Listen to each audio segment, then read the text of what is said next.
আমাৰ দলৰ যিসকল মুখ্য দায়িত্ব আছে, কাৰণ এতিয়া দল 24 ঘণ্টাই বা সকলো সময়তে দলৰ কাম কৰিব লাগে, কামসমূহৰ দায়িত্ব ল'ব লাগে।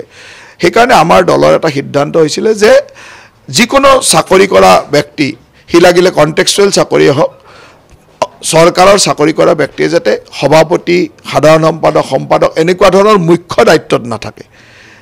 সৰু সুৰা কিবা দায়িত্বত আছে সেইটো বেলেগ কথা, কিন্তু মুখ্য দায়িত্বত যাতে তেনেকুৱা চাকৰি কৰা ব্যক্তি নাথাকে সেই সিদ্ধান্তটো লোৱা হৈছিলে। আৰু সেই সিদ্ধান্তৰ কাৰণে মই সকলোকে আহ্বান জনাইছোঁ, কোনোবা যদি আছে, আমাৰ তাত যিসকল আছিল ইতিমধ্যে তেওঁলোকে নিজে দায়িত্বৰ পৰা অব্যাহতি বিচাৰিছিল আৰু তেখেতক অব্যাহতি দি আমি বেলেগক দায়িত্ব দিছোঁ।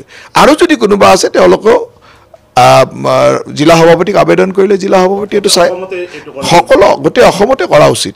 আৰু অসমতো এই একেটাই কথা, কাৰণ অসমৰ পৰিপ্ৰেক্ষিততে ইয়াৰ সিদ্ধান্ত আছিল। অসমৰ পৰিপ্ৰেক্ষিতত এইটো সিদ্ধান্ত আছিল যে চাকৰি কৰা কোনো ব্যক্তি মুখ্য দায়িত্বত, সভাপতি, সাধাৰণ সম্পাদক এনেকুৱা মুখ্য দায়িত্বত থাকিব নালাগে। আমাৰ দলত যিসকল মুখ্য দায়িত্ব আছে, কাৰণ এতিয়া দল 24 ঘণ্টাই বা সকলো সময়তে দলৰ কাম কৰিব লাগে, কামসমূহৰ দায়িত্ব ল'ব লাগে। সেইকাৰণে আমাৰ দলৰ এটা সিদ্ধান্ত হৈছিলে যে যিকোনো চাকৰি কৰা ব্যক্তি, সি লাগিলে কণ্টেক্সুৱেল চাকৰিয়ে হওক, চৰকাৰৰ চাকৰি কৰা ব্যক্তিয়ে যাতে সভাপতি, সাধাৰণ সম্পাদক এনেকুৱা ধৰণৰ মুখ্য দায়িত্বত নাথাকে। সৰু সুৰা কিবা দায়িত্বত আছে সেইটো বেলেগ কথা, কিন্তু মুখ্য দায়িত্বত যাতে তেনেকুৱা চাকৰি কৰা ব্যক্তি নাথাকে সেই সিদ্ধান্তটো লোৱা হৈছিলে।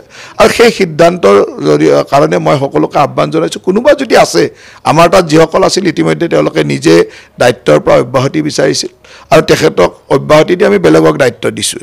আৰু যদি কোনোবা আছে তেওঁলোকেও জিলা সভাপতিক আবেদন কৰিলে জিলা সভাপতিয়ে এইটো চাই সকলো গোটেই অসমতে কৰা উচিত।